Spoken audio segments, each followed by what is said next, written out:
All right. Hello, good morning, and welcome back to the Game Dev Show. Today we've got a lot of people here, maybe even more showing up. Got Story, Greg, Yori, Powell, and myself, and everybody who's here with us in chat. If you're here with us in chat, say hello. And if you've got questions, feel free to drop them in. I'm sure we'll be taking a bunch of questions. We've got a couple interesting topics. I think we get into some networking, rendering, animation, and other stuff. I did want to briefly mention that last night I held the first local meetup, which went really well. It was lots of fun. A couple local game developers showed up, and the artist from Proto Factor was there as well. It was really cool. Got to see some people's games, and yeah, it was good. So I'm going to try to go to a bunch more of those in the near future. Highly recommend it. Anyway, good morning, everybody. How y'all doing? Great. How are you? Great. Good. Yeah, all great here. Anybody have any big news before we get into topics for the week? Nothing at all? Big news? No. Just normal news that there's spring sale and niche manufactured assets are on it. Oh, that's right. Are they? Is today the day? Did they go live for the? No, they are just normal. Yeah, the flash deal was last week, and it went quite nice. Oh, that's right. It was, the environmental bundle was second most selling asset on Asset Store. So. Oh wow, it's a great bundle. I mean, it's good stuff. I just linked it in chat for everybody as well. Go check it out. What all is in that environment bundle? You want to tell everybody real quick, or do you want to screen share it real quick and give everybody a quick preview? So, 1 second, I will screen share. I always forget to have it set up. Yeah. To make quick screen share. You got to have a button there to just screen share the environment pack. Yeah. But it's always behind me, yeah? So that's second thing. But yeah, I think that's stasis. There it is, nice and reversed. Yeah. But that's what it looks like. The link is in chat. You can see it without the words. It doesn't matter. Yeah, so the environment bundle, it has quite a lot of things. Yeah, we have mountain, forest, meadows, so are the dynamic nature most sold. We have RAM and LVE, and so all that packs along with World Streamer, which is also one of our biggest technological pack for creating big open worlds. So yeah, that's quite a big pack. It's still 50% off. So I want to ask a question really quickly about World Streamer. So how does that pack actually work? Like, do you list up in the list of chunks that you need, or? Okay, 1 second. I will go back to myself. We made a hack. We are taking the entire. If you have big scene, we split it into several smaller scenes, and depending on your location, we are streaming the scenes. The scenes can be split into several layers. Yes, so you have layer for terrain, for low poly terrain. You have layers for smaller objects, bigger objects, and additionally, if you have interiors, each interior can be streamed like separate object. That's based on your distance to this object, or if you're entering some kind of collider that's around it, it streams in it. Yeah, so it's a lot of streaming in, streaming out, because this is the only option that you can have something not breaking you asynchronically in Unity. Okay. Follow-up question. You said it's multiple scenes. It's actually using the scene objects. Yeah. So basically, it's walking out of the box for distributed authority in that code too. Mostly, yeah. Yeah, we mostly did it for MMO games. Yeah, there's lots of MMO games that use it both on the server side and on the client side. Yeah, because on server side, they can calculate something and then send it the same way. We have calculations because not only we have this, we have also looping, and we have also the floating point error fixes there. Yeah? So when you're moving, because if the terrain objects, I think our demo terrain is about 10 by 10 kilometers, something like that. While we test it, we are giving the 4x4 in the pack for players, but we are mostly testing on 10 by 10. So even after 2 or 4 kilometers, you have problems with physics, you have problems with lightning. So without pointing things, you would have problem. So we have the calculations that you can just hook up into real player calculations, the looping calculation positions, the real position, the floating point position. So you can hook up everything and connect everything to it. That's incredible. And also, you're basically saying, hey, here's quarter of Valheim. Yeah, many big games. Yeah, there's quite a few games that are using it and using it quite a lot. Yeah, I mean, just like in the sample, though, that's already like a ton you can experiment with environment-wise. Yeah, we have... can I showcase What's Slimmer quickly? Or give a link? Yeah, because the What's Slimmer demo scene, I think I have a link somewhere. And for everybody watching that doesn't know, this World Streamer is one of the assets, just it's inside that environment bundle. Yeah, or you can also buy it separately, but I think the bundle is a better option always. I just linked it in chat too if anyone wants to go check it out. So the one they're talking about, it's one of the nature manufacturer assets. It works well with their terrain. Yeah, I will just environment packs. Transition again. There you go. I think it will be reversed. Yeah, as always. Yeah. So let's zoom in on this one. Yeah, so mostly you can see how it works. Yeah, this is the demo scene that I am talking about. And the demo scene over here is that's a small city.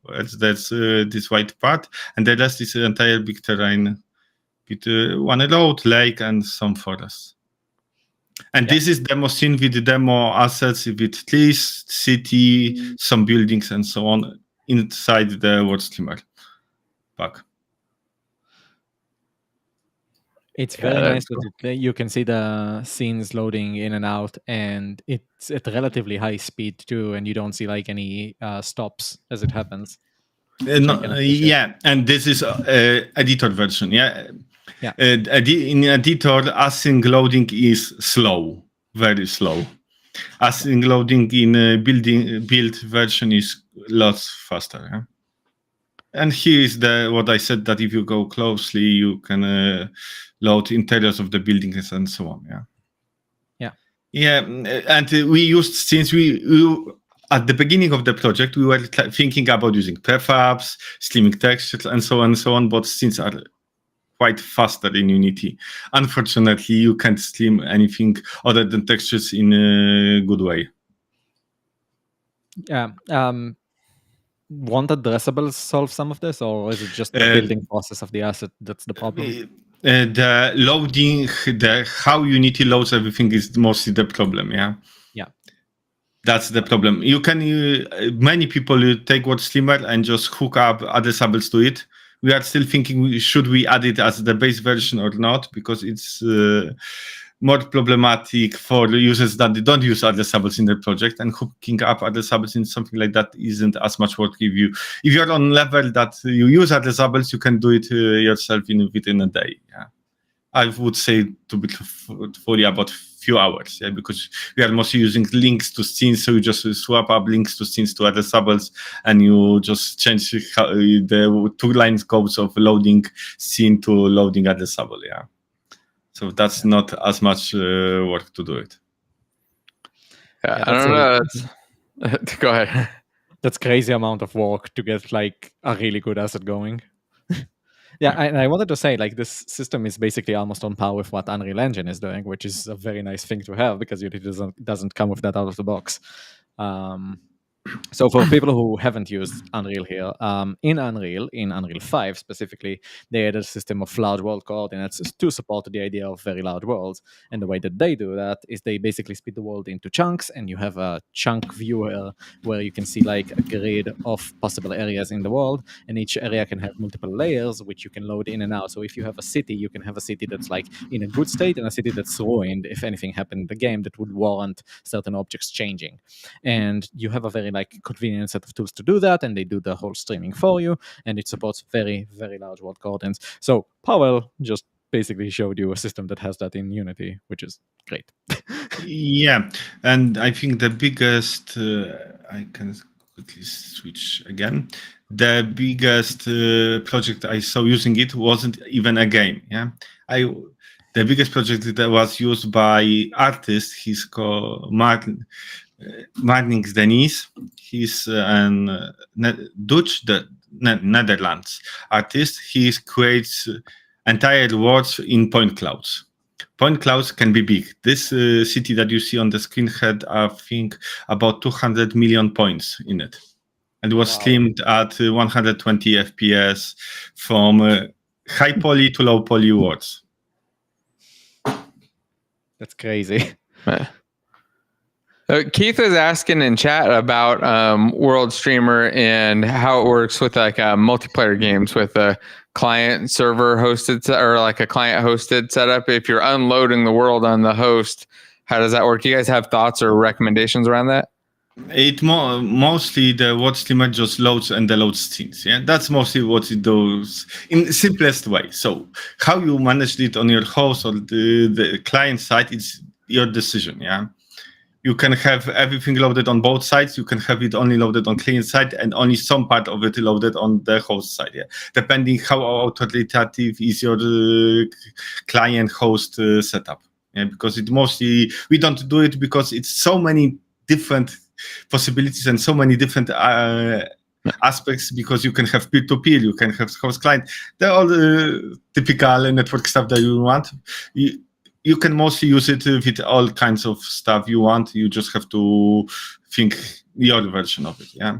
I mean, you could just have other scenes that aren't being loaded and unloaded as well, right? For the server that are just, or the hosts that are managing those objects and keeping them. And the alive. same is we also add the tool that you can, in editor, you can just stream yourself the part you want to work on if you have a big team, because working on big open areas shouldn't be worked in one scene. Yeah.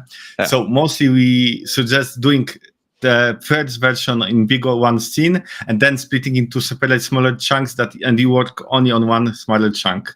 And we have tools for that, so you can load this chunk, you work on it, you save it, so you can have multiple people working on the different parts of the world without any problems, sending and on Git checking who changed what on which scene. With designers stomping over each other's changes, that's like the best part. Like I spent the whole day working on this thing, and then this other jackass ruined all my work.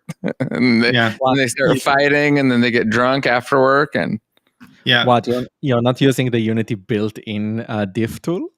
Yeah, nice work with it, and it works with any. I see a question from TechDev. It works with any terrain, and mostly, as I said, it streams scenes. So whichever you use, it's just this. Whichever terrain you use, and Jason Boot Microverse is also using terrain, Unity built-in terrain, and it builds upon all of that. Yeah, but mostly if you create bigger open worlds, you should have separate layers. Yeah, first layer should be Unity terrain, then you should have some kind of LODs, mostly mesh LODs for distant terrains. You shouldn't use Unity terrain further than 1 kilometer from the place you are standing. Further away, it should mostly be some meshes. If you're making some flyby, it mostly should be only meshes, not Unity terrain, because it's too slow. Yeah, that's one thing as well that I wanted to say is that it may sound stupidly obvious to you, but I do think it's actually something that is probably a problem with the marketing of a lot of these kinds of systems, is people intrinsically think terrain conceptually is different than meshes. And so with a tool like yours, a lot of people are like, oh, that's for terrains. And I don't think they're even conceptualizing the fact that if you had a giant maze of buildings and like places you could go in and out, that there's no difference in terms of like scene streaming and internals and outsides. But because there's no real demos of that outside of labyrinth and maze generators, people have no concept that it's actually the same thing. That if you're talking about flying around Spider-Man, in Manhattan or something, or if you're doing an internal giant maze underground, it's all the same, and it's just you're basically doing the same thing. Terrain has some extra stuff for painting and whatever, but fundamentally it's meshes being streamed in and out. So I don't know, just something that I've always thought about is I think it would be a good case for there to be some demos of internal large spaces, because I think people actually get confused about that. I think they assume this is terrain related entirely, and that throws people off who are not inclined to make open worlds. Like if you're not going to make a game that's outside crafting and mining, you might think this isn't for you, when actually if you're making a game with locations that expand, it's for you, right? And I don't think people realize that. And it's Yeah. especially useful if you have like many objects per area, because the idea is that you bucket them into scenes without having to think about it anymore, because the tool is doing it for you, which is how things are ought to be. You shouldn't be like having to micromanage which part of the memory this furniture piece belongs to. If you move it a bit to the left and it's part of like a different kilometer, you can let that be handled by a system, which is basically what WorldStreamer will do for you, right? Yeah. Yeah, we mostly do say it in the description of the WordStreamer. The description for the WordStreamer is quite long because it's heavy asset. We also added into our documentation. I think right now it's about 50 pages long information about streaming, how you should do it yourself, what are the concepts of streaming in normal games, and why WordStreamer helps it, and going through all the systems that WordStreamer has. And there's I think 1 hour long tutorial about WordStreamer and why you should use each step of it and how it was built. Yeah. It's amazing thing, and I always, if somebody asks me, I would have to find but if you want to know why to use it, there's a great GDC talk about Spider-Man game and how they build the world and how they build streaming. It's amazing Postmortem, and I love it, but it's so technical that if you don't want to do open world game, I wouldn't go into it, because they went even deeper than we went. Yeah, because they created their own chunks, their own elements, and streamed everything with them. That talk was gold. I remember it. I don't remember the name though. Yeah, I'm just looking for it always. Yeah, they've actually done a couple more as well. They did another talk entirely about how they did the inside projections for the buildings and stuff too. They did a whole lot of different talks. On Yeah. Yeah, the talks about Spider-Man are gold for open world games. Yeah, they open so much of it, so much information that. Yeah. In regards to networking and streaming, I just wanted to add to Keith Collier's question. So when you have a server, the server needs to be able to simulate what the clients are doing, and that requires that the areas around the clients are loaded to a degree. Now, you can have a simpler presentation for the server. For example, you don't need all the exact colliders that a client would have, like at high precision, to be present on the server, as long as you don't verify that kind of stuff. But you do want the gameplay authoritative aspect, like this enemy spawns here, this is where the treasure chest goes, etc. If you have something like WorldStreamer, the client would only need to have the areas that they visibly care about loaded for themselves. If you make sure that no other logic runs on the places that they are not nearby, because it's possible, by default, by most networking solutions, that the server just gives visibility of everything to everybody, which is not what you want when an area is not loaded for a certain client. So you want to control the visibility and limit it. As for precision issues, as Powell mentioned, when you get into high coordinate counts, the floating point, which is what you use to describe where something is, gets less and less accurate because it's limited in the amount of memory that it stores, so it can store infinite values. So the values get less accurate the farther away you stray from zero. And what that does for you is that on the client, WorldStreamer would set everything relatively close to zero, which means the coordinate system is no longer the same as what it would be on the server. So now you have to begin translating back and forth, which is where the hardest part would come if you are using that kind of thing. But you don't necessarily have to use that if you have like different overlaying scenes that are all relatively close. One thing that I see a lot of games failing to take advantage of is that you may have a wall that's like 10 kilometers, but you only have like 1 kilometer of height technically in use in most games. What you can do is have multiple walls at like 2 kilometers offset from each other, and you just make sure you never see that because the camera by default would only see like to 1K distance. So you can have actually multiple planes, and they're all like different areas of the world, and you can just hop between them, staying at relatively low coordinates. And as well, for the logic you're talking about too, it's worth noting that even if logic is running on terrain chunks the player can't see, you don't even need to run those terrain chunks, right? Like if you had a factory game like Satisfactory where you had giant conveyor belts that crossed your entire map, the only logic that's really running is a tick rate of object movement across time over that. And so you don't need to load all those chunks to like physically move things if the player can't see it. So you can offload that to literally an increment that's happening over time until such time as the player steps into view and so on. So it's not even just the visual side of it. Like the logic can be completely divorced. And they talk about that in the Spider-Man thing as well, is that if you've got things like characters moving, do you really need animators and colliders and all that stuff? Not really. You just need a dot that can be positioned at the right place by the time you come back. And in the case of like combat, same thing. Do you need to run the full cycle, or can you just estimate what combat might happen? If the player can't see it, conceptually, if you turn the corner and one health bar is half, you're imagining what fight would have happened. Yeah, and in Unity, I would use one thing, streaming and calculating what out of screen what's happening, but also use the cooling groups, for cooling groups, for checking for everything like that. We made in our streamer, we made a demo for physics, that when the player is if player is far enough from the objects, it turns off physics for all the objects that are outside of cooling groups, and you can do it in separate ways. Well, I have a question for Uri. You were talking about stacking worlds so you keep your coordinates low. How would you handle when you get close enough to the edge that you should be able to see into the beginning of the next quadrant over?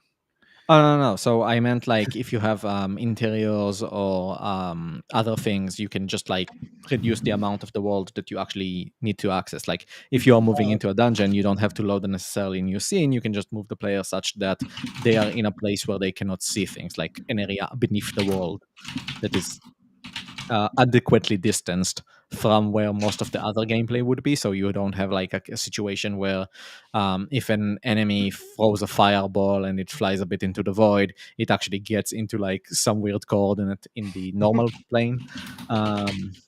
So that's what I was describing though. Okay, so you're talking about like contiguous.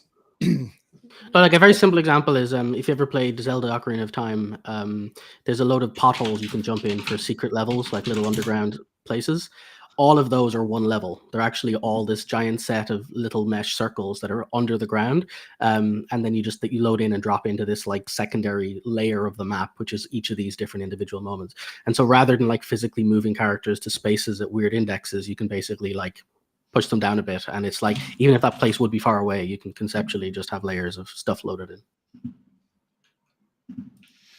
in. One more thing to add here is that if you do want certain areas of the world to be present in different coordinate axes from what you're seeing, you can have just fake meshes, and as you get closer, you move the player into it, and then you teleport them to the other area.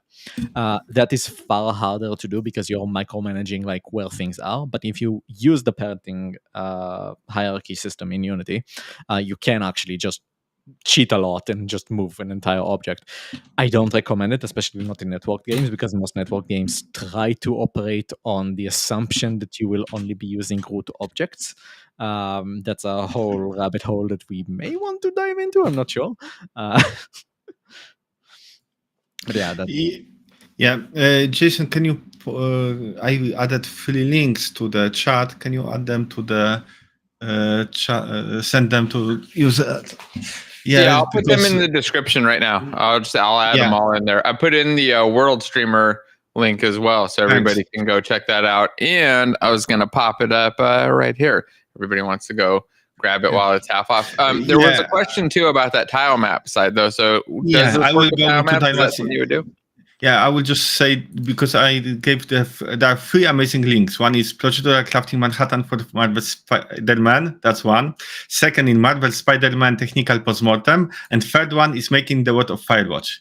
Each showcases the thing that Uri and Greg were talking about, how to stack the words, how to use them, and how it was done in Firewatch and in Spider-Man. If you want to although correct me if I'm wrong, didn't Firewatch use sector streaming? I could be wrong, but I thought that's what they use. They use sector streaming, but you can see farther away, and they made the map with several gaps that when you see into the gap, they stream the next sector, and they especially try to avoid the floating map fix. Yeah, there's different approaches. That's why I'm giving both the Firewatch and both the Spider-Man, because there are different approaches. Yeah, because in the Firewatch they make you don't see something before they stream it, and in I did like that. Spider-Man. And in Spider-Man, you always see what's in front of you because you can go up and see the entire Manhattan, so they stream a little differently. Yeah. Yeah, that is something to mention too. That it's actually, I quite like that on the Firewatch talk, where they're like, sometimes we just have to put a big tree there. Why? Because if you could see the portion of that, we'd have to load it, and so here's a big tree. And so they talked about locations where they just had to like make new geometry just to obscure your view at the right locations. As for tile maps, yes and no, yeah, because it depends how big the time map is. Yeah. Unity time maps mostly are one object that you can't just split up just like that. Yeah, you would. We didn't add it automatically. You would have to split it separately in bigger chunks, and then it would then work without any problems. Yeah. Just to clarify, it's a single in-memory object that is spanning the whole grid. Therefore, you cannot just manually calculate, oh, these things need to go there, because there are no these things. It's a single object, which is basically on Unity's part. There is one clever use, you can kind of hack it together if you care, where most of Unity's brush tools can actually let you place objects without the use of an actual tile map. Now, it's disastrous for a different reason, but you can actually make just objects and like paint them around as if you're working on a tile map without actually having a tile map, and then letting a different tool take care of the batching of those. How would you go about building a game that had like a big open world tile map if you were going to do it in Unity? Would you use the built-in system? Would you use a different system? Is there something you would do? So I just want to point out that like with Terraria, what we're doing is essentially we're like handling everything, with manual C#. So we don't actually have like anything that is Unity specific. The way this works in Terraria, and I can talk about it, it's been in mods for a while. You basically have an in-memory 2D array of tile classes. Could they be struct? Yes. Should they be struct? Yes, the classes. Now, with that in mind, what we do is that when the screen is rendering, we have a thing that basically goes, draw this section of tiles from this part to that part. And we just manually draw what we need. They are all in memory for the server. They are all loaded at once. We don't do any streaming. The world is always loaded and it's always simulating fully. Which means if you put a block that spreads slowly, it will spread slowly throughout the entire game session. As for what you are seeing, that's an entirely different story. When you enter a world, only the part that you care about is loaded. And essentially the entire rest of the world is unloaded and is void. It's basically air. If anything is dropped there, it would fall. I say would because we have a system that says, if this block is null and void, you don't update. And now you have entities that are stuck until the server keeps sending updates for them if it thinks that they are relevant for you. The server is doing checks to say, oh, this area is actually loaded for that player. Therefore, let's send them an update for this kind of thing. And then you get a very interesting system where all the NPCs that would be close to you are acting entirely normal because they are fully simulating on the server and you get to see them, but you are not paying the processing cost of anything that is not actively near you. And because in Terraria you can open a map that shows you the entire world and where things are there, so other players moving, other NPCs moving, bosses flying at different players, you can see all of that happening in real time on the map, but they're not actually updating, they're just teleporting around because they are high priority enemies and the world isn't loaded for them, but the server keeps teleporting their positions for you because it's updating them, so you get to see approximately where they are. You don't need the fully accurate information, you just need roughly where they are. So it works. As for how I would do this in Unity, honestly, I would stick to mostly the same. I probably would want to use something dots adjacent, which is to say, try to represent the simplest data I can, and then just only draw the parts that I care about, or build a mesh for that local area based on what the serialized data representation is. And there are multiple reasons for that. I using full Unity objects for an entire large world is unhealthy because you are going to need like different LODs, and in Terraria everything is like fully dynamic. You can place anything anywhere essentially. So I wouldn't have a way to like bake this kind of information down. It's all dynamic, which means multiple scenes is not something you can necessarily gain benefits from, because you don't have anything to bake. The world is generated for you. So Yeah. That makes sense.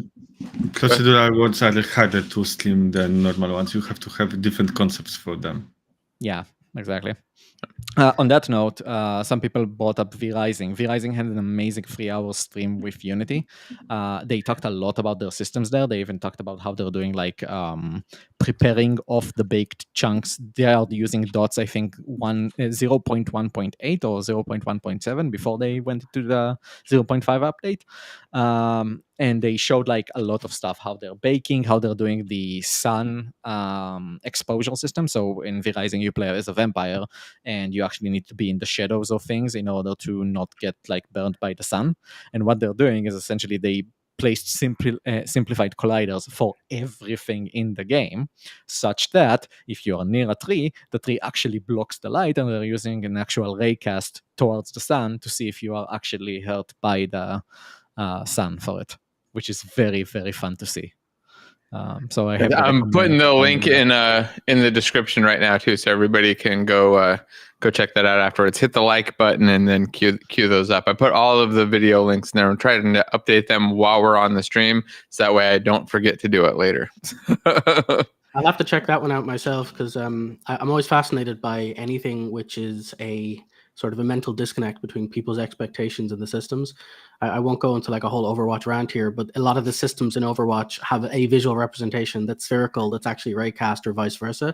And there's a lot of really fun edge cases. One of my favorite examples is someone standing behind a wall and a bomb blows up on the other wall, but the wall is actually like got little grid window holes in it. And because it's raycast based, he gets spotted and it blows up. And it's, from his perspective, complete nonsense. But these little moments are very fun for me, because the other one too is if character's got an ability which is meant to protect everyone in a radius, but again, it's raycast based from a ring. And so if you're standing beside a lamppost and the lamppost happens to block that one singular raycast line hit, they don't get the special ability that would save their life. And so all of these, like how you handle things with like simplified representations, are always fascinating to me. Yeah. That's hilarious. I have to see that. I haven't actually watched this whole thing. I saw part of it when it was live, the V-Rising stream, but then I didn't actually see it all. Yeah, I gotta go back and watch it. Get it queued up now.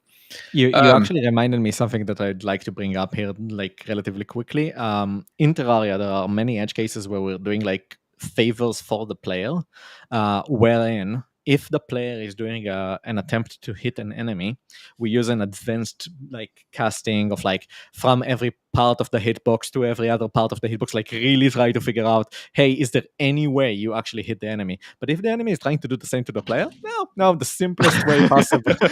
Make sure that the player is getting like what they think they should be getting.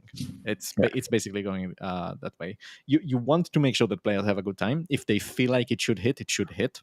And if they can get away with anything, let them get away with it, in my opinion. That's actually something that you'll see in a lot of combat games as well. The entire idea of immunity frames and being generous with them towards the player. So you start an immunity frame way earlier than you think it should be, or you give the weapon a bigger hitbox than it needs to have to hit the enemy. You start the attack earlier for the player, as opposed to enemies which only evaluate if they hit you near the end of their actual animation. That's actually one really big thing with Elden Ring and Dark Souls. You can modders have made tools that you can see actual hitboxes of things. So if you have a greatsword and you try to use like a stabbing attack with the greatsword, the tip of the sword, it's actually an entire capsule. It's not the sword mesh to start with. So you have like the entire width of the capsule trying to hit an enemy, even if it's not visually on the enemy. And the tiny tip of the sword is not actually that accurate. So it peeks out. So that part like could touch an enemy and like not actually hit it. It's a lot of like really small things of that sort. That's actually a really big deal. And here's like, again, I won't bore people with too much Overwatch stuff, seeing they don't even play it anymore, but it was a game that I studied so much, so I know a lot of the details. Something that was really fascinating to me is they did a rebranding very recently because they were kind of losing players, and they made a huge pile of changes. I'm talking like a good 2 pages worth of changes. And one of the ones which confused a lot of people, but is actually the biggest change that actually feels a lot better now, is they made all of the hitboxes for all of the bullets for everything larger, and they made all the damage weaker. And so they basically made it so that, or you'll get hit an awful lot more, but everyone succeeds at hitting more. And so the whole game is suddenly everyone feels more successful because everyone's hitting more shots, hearing more of the critical hit shot sounds, and there's more opportunities for people to heal up over time and stuff. And it also disincentivizes people standing out in the open as much, but it like promotes health and all this other stuff. So the gameplay is entirely shifted, and it's made the game like 10 times more cooperative based, purely because they made invisible hitboxes larger because of the way people were engaging with the game. It disincentivizes things like running off by yourself because there's now like a debuff that happens to healing if you're shot alone, all sorts of weird little quirks, but it's completely changed the way the game works, and all because of these sort of invisible things. And one last one on that, which isn't Overwatch, thankfully, is another one I've heard that's pretty fun, is a lot of games will have a back hit kind of debuff for enemies, where basically if you presumptively haven't seen the enemy yet and something comes up behind you, it's extremely unsatisfying to get hit by something you never saw. So they'll literally keep track. If you've never seen the enemy and it's about to hit you, it'll literally do a fraction of the damage it normally would. So you'll get the fright, but you'll have time to react to it. And so in some games, there's like speedrun tactics where you know where the spawns are and you literally turn your back and let the thing hit you because it's not going to do as much damage as it normally would because of the defense mechanism systems and stuff. So there's a lot of really interesting strategies there too. The Yeah. Overwatch thing sounds like everyone gets a trophy here.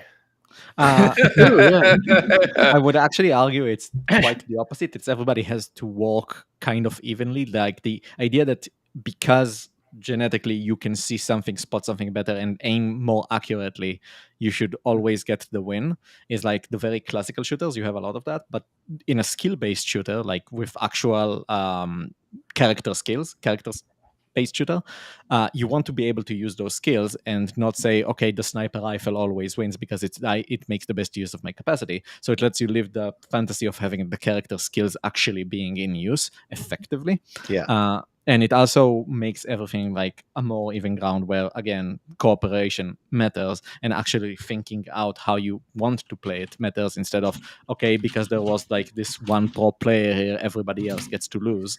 There's actually some interesting things to, again, I got to go on this for ages, but one thing that really fascinated me is you look at a game like Counter-Strike or Valorant and you're thinking that game is much more accurate based. Like they have really tight hitboxes, it's all very whatever. But the funny thing is, there's a lot of players of CSS who went to Overwatch and they actually didn't do very well. And there's lots of players who went from Overwatch into games like Valorant and they did very well. And the people were looking at, why is this? Why is there a disparity in the relationship, despite the fact that Overwatch is supposedly the safer, larger hitboxed game? But it's because Overwatch is faster. It's a game where you have to respond more, react more, and there's a lot more ability-based stuff where you have to be more heightened aware of each sound, each thing. And so even though they don't have the pixel accuracy of other games like Valorant, the overall game sense is completely different, and you can get better at slowing down and positioning, but it's a lot harder if you come from a game that's about patience and slow detection and hitting the exact movement pixel than it is with like a million things going off you have to be aware of at all times and balancing all of these numbers. And it's kind of fascinating how there's actually a lot more of it. Like people think one's low skill and one's not, but like the balance is very, very different in terms of what you're paying attention to. Yeah, and speaking of the attention in Overwatch, at least at Overwatch 1, was pretty crazy because the maps were colorful. It's something that I never had to discuss with a friend until like I played Overwatch 1.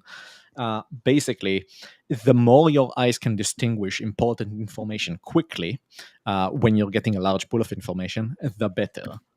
Which means if the game helps you distinguish important information from non-important information, the game is like literally giving you skill, TM. A lot of the shooter games that existed up to Overwatch 1 were mostly trying to use like the same color palette for the rest of the map, for like the entirety of the map that is adequately different from the characters, such that it's easy to spot characters whenever you flick the screen, because in first-person games, just the tiny tilt of your mouse can reveal like a half screen's worth of new information. In games like League of Legends, where you look at the map from above, that will not happen. You can tilt the map, but you don't get as much new information because it's not a full shift of like where everything is. And in Overwatch, the maps were so colorful that I had a problem like finding what I'm actually supposed to aim at. I would like turn around and I'll see a fountain. And I'm like, I'm not supposed to look at the fountain. And talk about attention, by the way, too. Like I said, with a top-down game, you have the entire board visibly in front of you. In Overwatch, in first person, there are enemies that can fly, enemies that can roll past you, enemies that can be invisible, enemies that can teleport, and as of the most recent character, enemies that can burrow underground. So there's an entire range, and there's turrets that can stick to walls. So like the amount of like spatial information you have to be aware of at the same time. And so there's a reason why there's a lot of the sound design in that game is probably the smartest thing in my opinion of the whole game. I could honestly talk about just the sound design for absolute hours, because if you've played it as long as I have, I could close my eyes and I can describe a game to you. I know every character. I can tell you who's on what team. I can tell you what abilities they've got, all this kind of stuff, just because every sound is not only unique, but even unique per team side. They actually change things like volume level, and some of the voice lines will be different if the same voice line is said by the opponent on the same character. So if you know the game well enough, you can be, oh, that's this character, but this character on that team. Or I can hear this character walking up behind me, but it's mine or not mine based on volume levels and stuff. So it's really, really tuned to that kind of stuff where you won't pick it up when you're first playing. It's a cacophony of random stuff. But if you play for long enough, it's like you have so much information at your disposal and you can start to tune out the automatic behaviors. And that's why I was so impressed with the game, because I don't even like, again, I don't play online games much. I don't play multiplayer games much. I like single player games, but something about that game on a technical level was so fascinating to me that it hooked me in from all of the like the sheer levels of cleverness going on at these kind of academic levels. One more important thing to mention here. You said how the enemies' footsteps are different from yours. In League of Legends, they do a similar thing where they color the VFX of a character's skills differently if it's on your team or on another team. I think one of the first visceral examples of that was Syndra. It's a mage that spawns orbs, and the orbs would deal a lot of damage to you, and she could pick up the orbs and throw them back at you. Now, there could be two Syndras on opposite teams if you are playing blind or in one of the special game modes.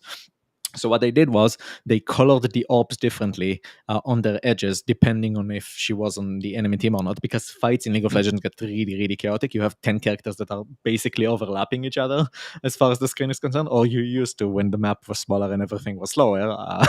But yeah. Nice. Well, yeah, it looks like somebody works with or knows one of the sound designers there. So that's apparently a thing. I remember on most of the games that I worked on, the MMOs specifically, we didn't have sound designers really. At least not that I saw. There was like one guy with a sound studio that was in charge of like doing everything for all the audio. But it's nice to see that people pay attention. Yeah, and it's the other thing too is like we talked about Foley before, briefly, but there was a video released recently for the new hero in Overwatch, and they were talking about how they did the ability, and it's very funny. Like it's actually a really entertaining video where they're basically saying this character has a giant drill sound, like a giant like huge drill they drill into the ground with. And it's like, what sound would you make to compose this yourself? Well, they basically realized as they walked to their office, there's these cabinets, those big metal cabinets with a handle. They just shook the handle a lot to get the metal crunch sound. And then when they were trying to find what that like charge up for the energy of the drill was, they were doing exercise and used one of those strength bands.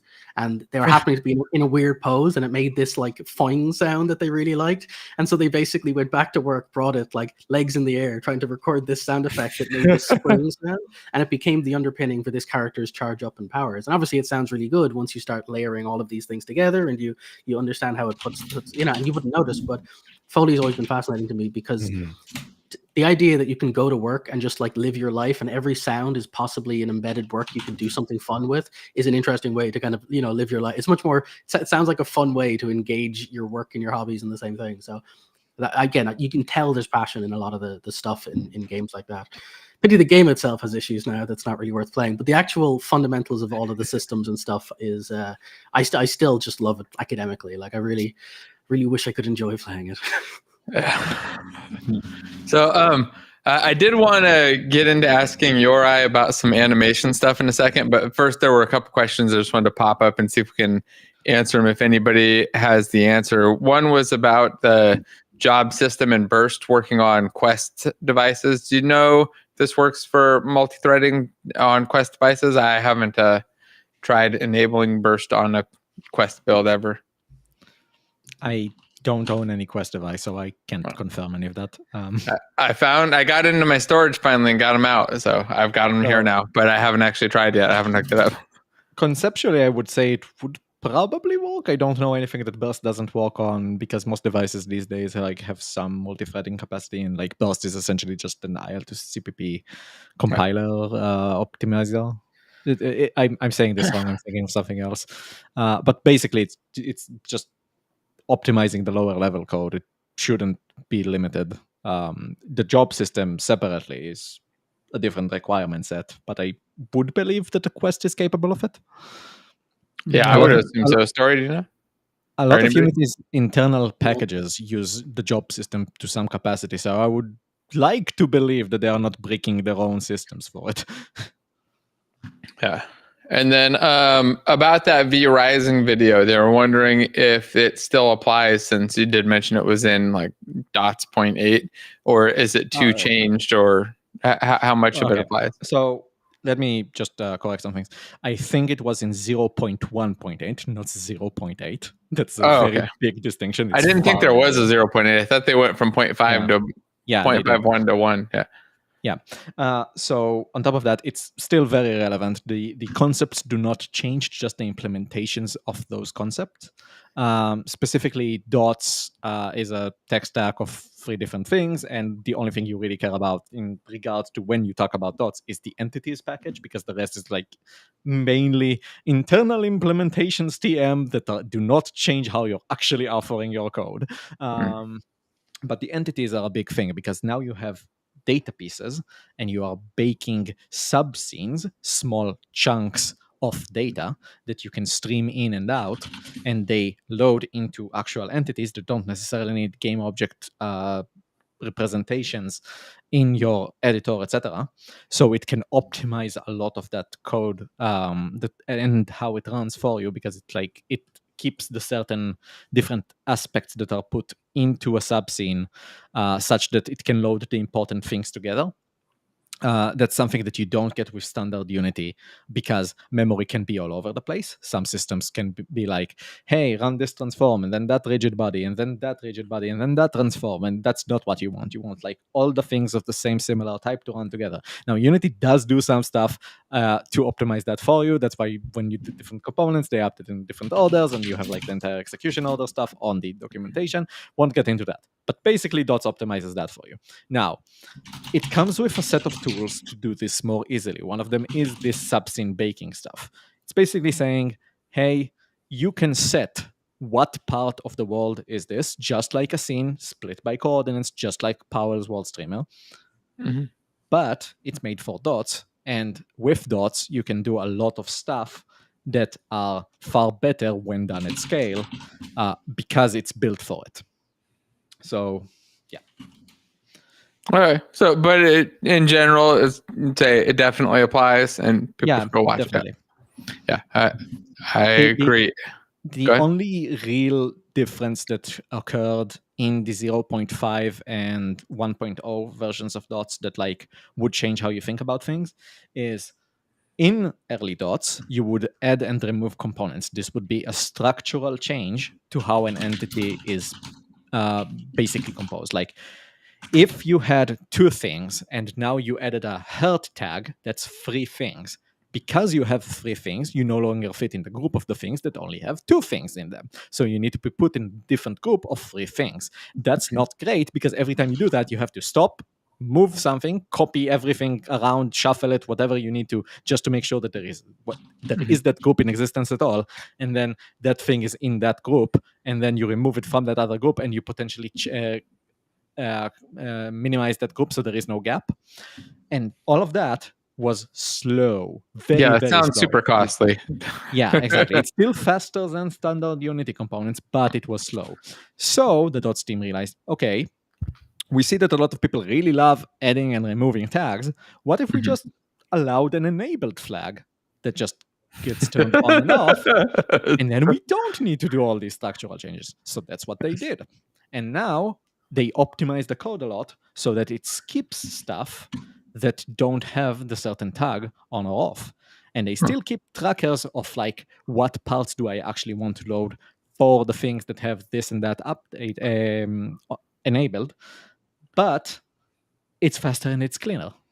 So that is like, that's the only conceptual difference. So if you see them adding and removing things, remember that you just need to enable and disable the actual component. And there is a whole bunch of documentation for dots. It's actually one of the best documented packages in Unity. So I heavily recommend reading that if you want to enter dots from scratch. It will really take you like through everything. I used the documentation to build an entirely functional online multiplayer using dots and the Ghost replication system, and it was relatively pleasant out of all the package documentations that I read.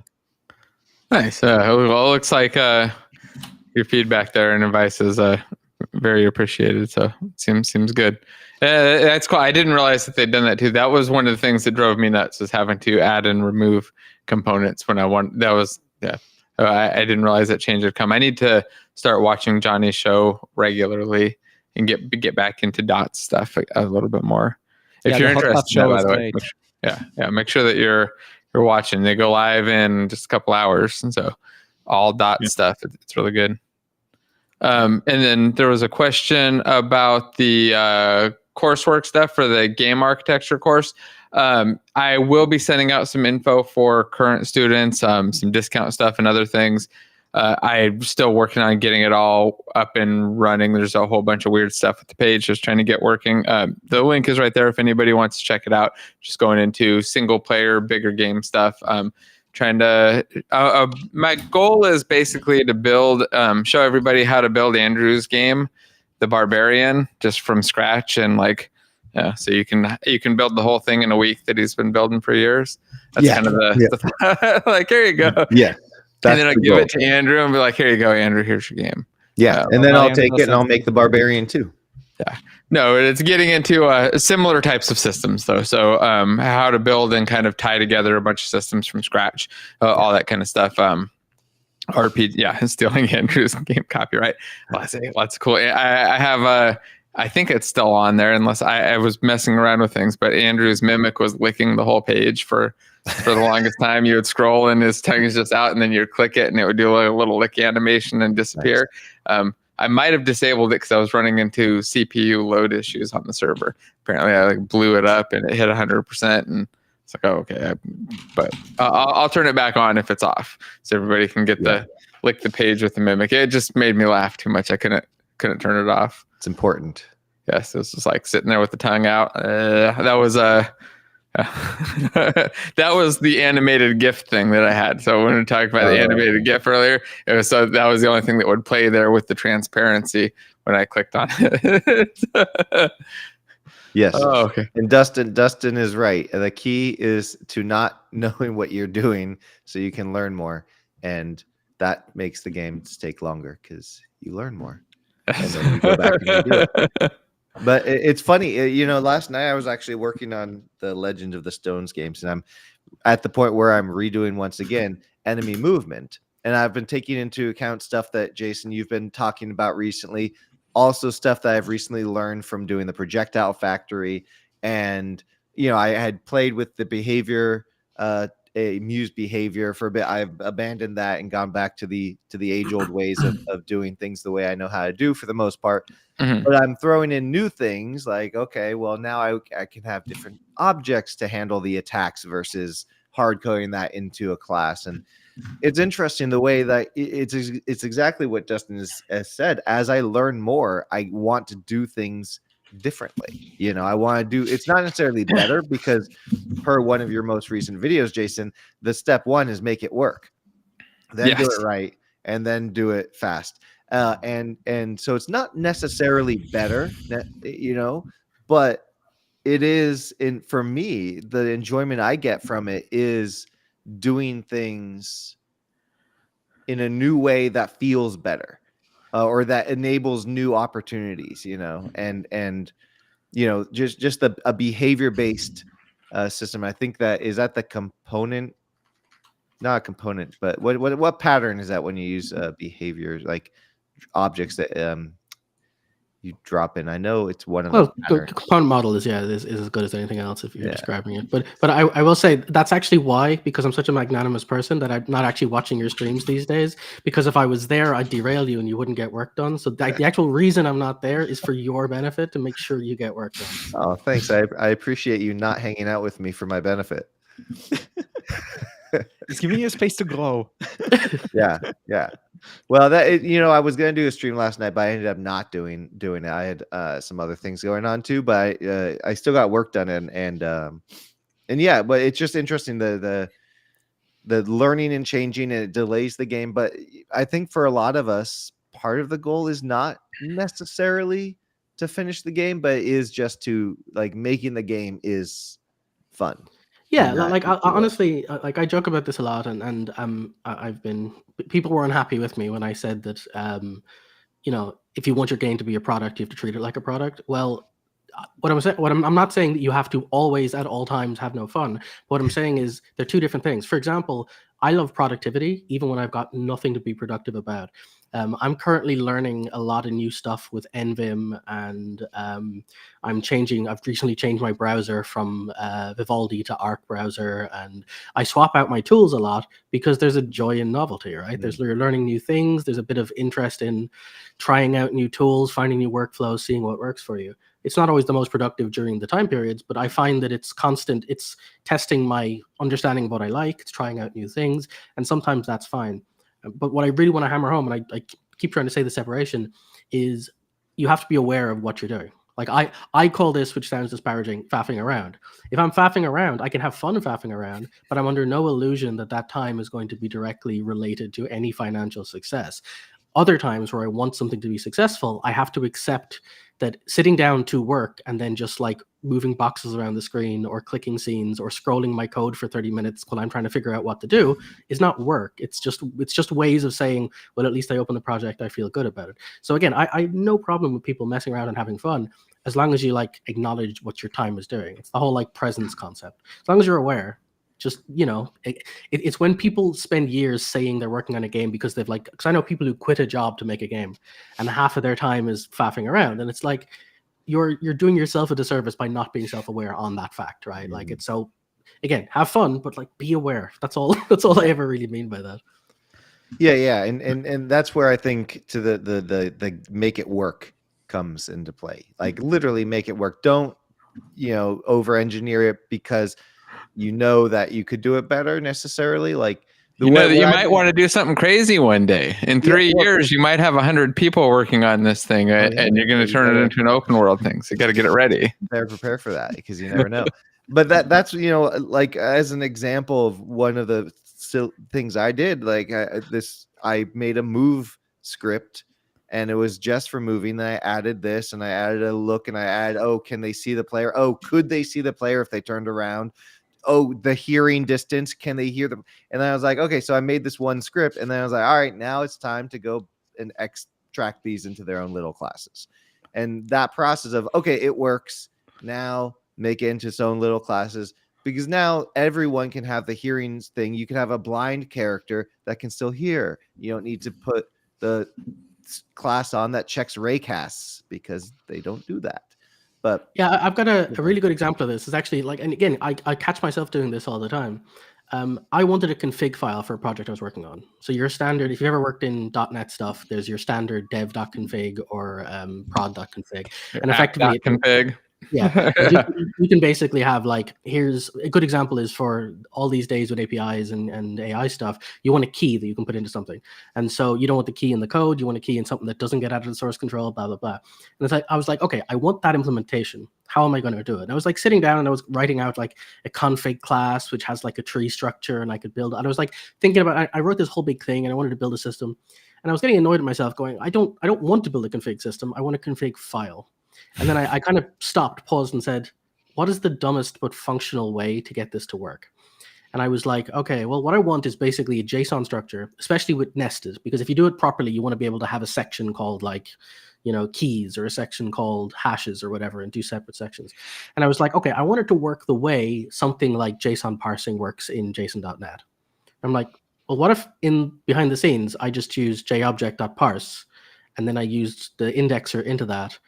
And then, long story short, in 4 lines of code, I had a working thing. I was like, oh, that does everything I need. I did wrap it in an iconfig interface so I can hide all that mess and not think about it.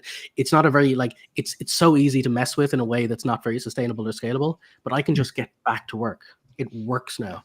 And if the time ever comes that I'm like, I don't want to, later on, I ended up adding, for example, a bcrypt layer that everything I added, I could add a salt and a hash and make sure that the keys are decrypted in, and to make sure that it's secure for various reasons. But the fact is, all of that's kind of opaque relative to the other stuff. And it's that's what I wanted. And yeah, so even to myself, it's very easy to go, what are all the things I could do, as opposed to, what am I trying to do? Do I know the dumbest way to do that or the simplest? Yes. And then you ask a different question, which is, can I live with how dumb it is now? Or is it too dumb? Do I need to go a little bit better? And then go as far as you're willing to live with. And that, to me, has been the magic trick for all of this stuff, is do it the dumb way, and then look at it and go, no, that's too much. I need to at least put a guard clause or something. And then once you're I can live with that. I wouldn't feel ashamed. I wouldn't be proud, but I wouldn't feel ashamed of that. Now I can move on to something else. And yeah, it happens to everybody. You have to kind of catch yourself sometimes. There is something to remember here, which is the term "follow your North Star." Basically, if you are trying to get the thing done, do not go on side quests. Get the thing done. My character needs to grind. Okay, let's put it a different way. Even if you go on side quests, make sure they raise the stats that actually help you on your main quest. This is the biggest problem that people face when they're trying to do something that sounds interesting. When they stumbled upon it on the way to do the actual thing they feel they need to do, and it's entirely different a skill set, so they don't gain anything of value for their primary task by doing so. Maybe you should build a whole new web page, Andrew. My webpage is out of date. See, you could learn React real quick. Yeah, and the magicgames.com site is way out of date, and I need to somehow link those two together. That's actually a good question. I should probably hire somebody to do this. All right, Greg, you got to get going. Yep. Any updates on your game before you go? Still polishing it. I got some good feedback from the guys in the mastermind group I'm in. Nice. Uri was talking about being able to visually pick out things, and those tune numbers that you turned me on to. Yeah. The contrast wasn't real good for them against the background, so I added an outline shader to them, and they pop a little bit more now. And got some other good feedback from them. So yeah, just trying to make sure there's no bugs in it before I submit it to them for review. Nice. Well, yeah, we got to see it. It'll be next week, right? Yep. All right. That'll be awesome. All right. Well, it was good seeing you, Greg. We'll see you again next week. Have a good one, everybody. All right. So last question before we get into animation stuff. Story, there was a question about your tooling recommendations for design or game design stuff. Any new recommendations, or are you still with Eagle? God, don't start me on these kinds of cuts, because I can go forever. Maybe we'll go to animation first if it's a big answer. I didn't know if it was just going to be stick with the Eagle. Let me just have a quick mental check here on the stuff that I 100% recommend. Yeah, Eagle, obviously, I still use that literally every day, pretty much. I use SyncThing to keep things in sync between different devices. Obsidian for my notes. I use iWriter when I want a simple writing space. Anything else come to mind? WizTree came up a while back as organizing large files and complex systems stuff. Search Everything is obviously the search tool I use for all of my stuff. Flow Launcher is what I use for accessing all my files. Directory Opus is my Explorer replacement.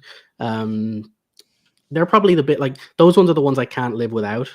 What about project management? I think that was the key one they were asking about.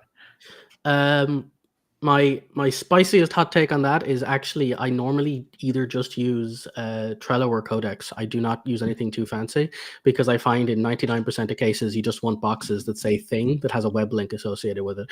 I find if you go too ham with it, nobody uses it. If I had a group of people familiar with GitHub, I'd probably use GitHub's native stuff because it actually has a lot of that stuff that people don't really use that much. But you'd have to have people familiar with the GitHub concept and ecosystem because it's not intuitive. They really made a point of making it business facing in all ways. Yeah, it also, if you're using GitHub for web stuff, by the way, you can actually put a little command at the end and jump straight to VS Code from any repo, which is really fast for modifying stuff. And there's a lot of really cool, like in browser, it'll do it straight to VS Code. So there's like quick fixes and stuff. Yeah, that's pretty much it. I would say Notion is really good for organizing stuff, but I just find it's too slow. If I had any patience, I would recommend it, but I can't just because it's so slow.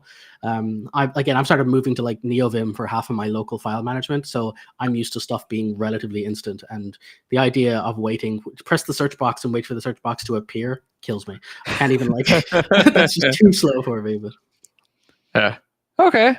Yeah, I mean, you've got me sold on Obsidian. I'm slowly trying to work in more and more of your tools, but it's a lot. Oh, and I'm drawing 100% Excalidraw. I use literally nothing else because of the integration with Obsidian. You could say that in some cases I'll use ChatGPT to generate things like mermaid.js notation for like if I want to demonstrate something visually, but 99% of the time I'd use the same Excalidraw, which, by the way, if you're following Zolt's channel on YouTube, he's got the integration stuff that actually has code automations. So you can iterate your vaults, write custom JavaScript code that'll generate Excalidraw drawings and modify it in real time. He actually uses it like a live dashboard. You can get really crazy with Excalidraw if you're using the local version. Oh, and of course I use Vim in Obsidian. And FYI, if you're doing that, you want to make sure to get the vimrc plugin for Obsidian. Otherwise, you're not going to be able to customize your key bindings. And anybody who uses Vim will have a headache when they realize that like you can't have your same key map bindings between your local Vim instance and so you're going to want to have to rebind your own stuff. I have like 10 key bindings I need for things like switching out of insert mode and stuff. But yeah, so I use Vim and Obsidian as well. Yeah, that's probably the basics. Obviously there's about 30 other small apps here and there that replace things, but they're the ones that I use literally every day. This is the draw thing? Yes. Yeah. Okay. And this plugs into Obsidian somehow?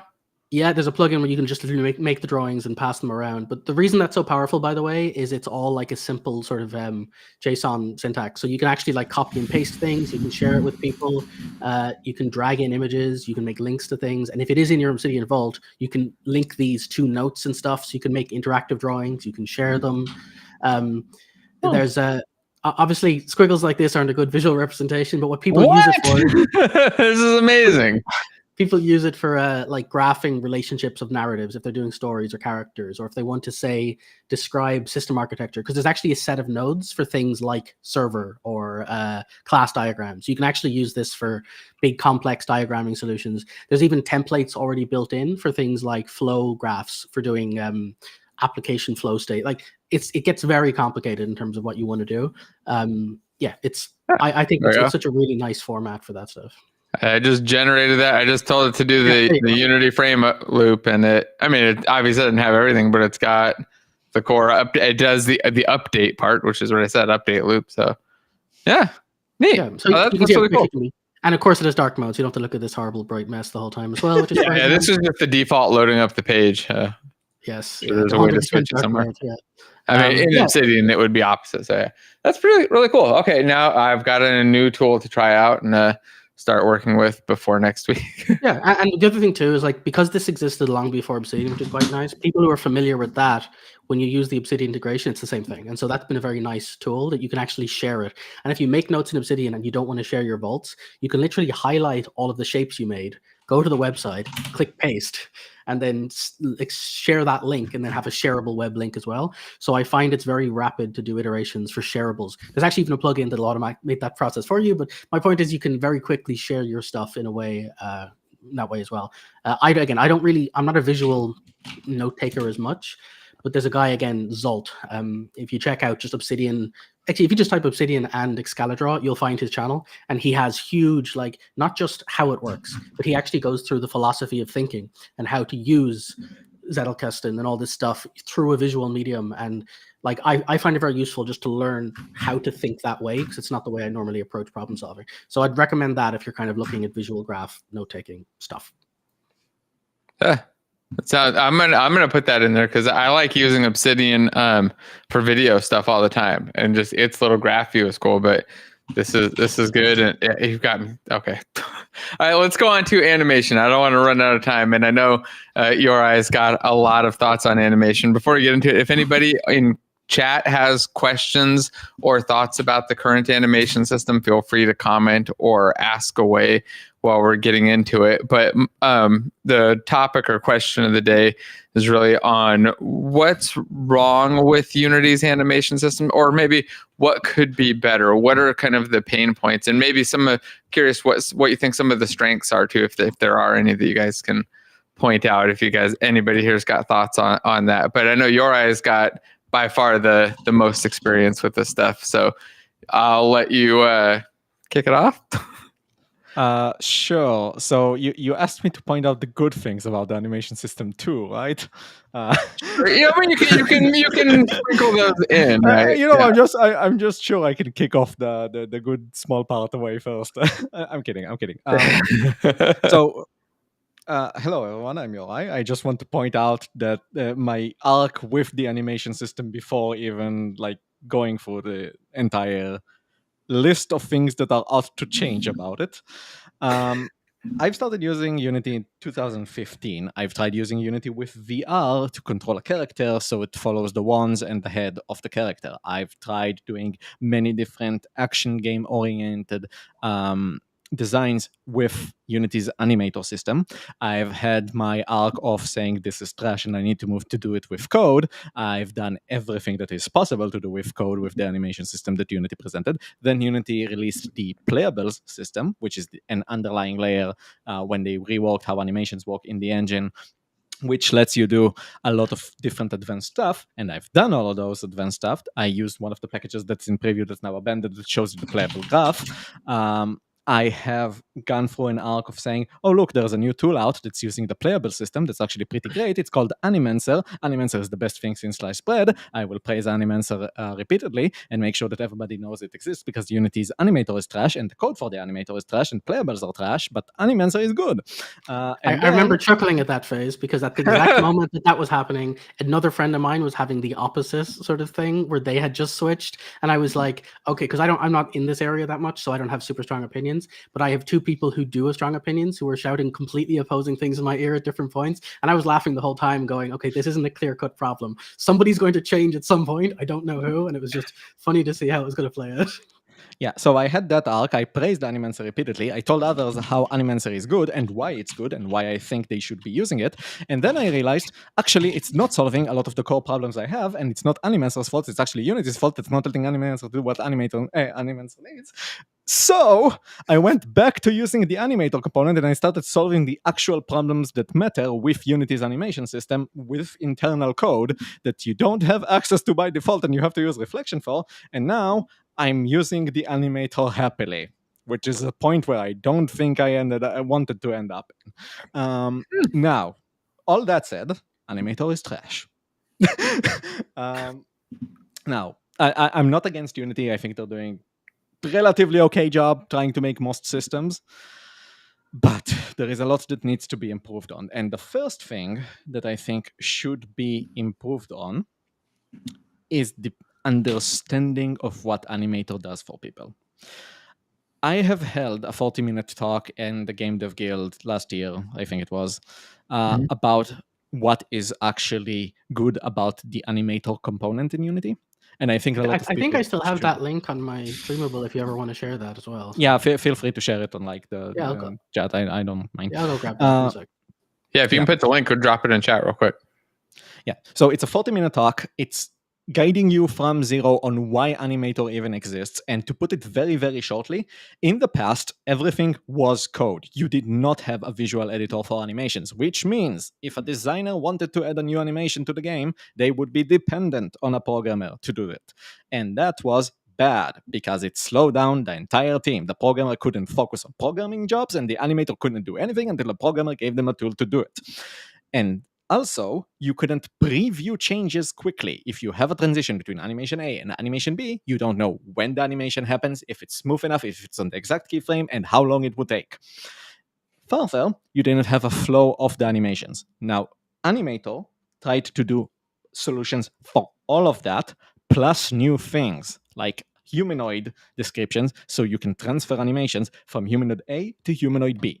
This is all congealed up in a single mechanism system, as they named it, which is the animator component, the animator controller, the humanoid avatar, the generic avatar, and all of those stuff.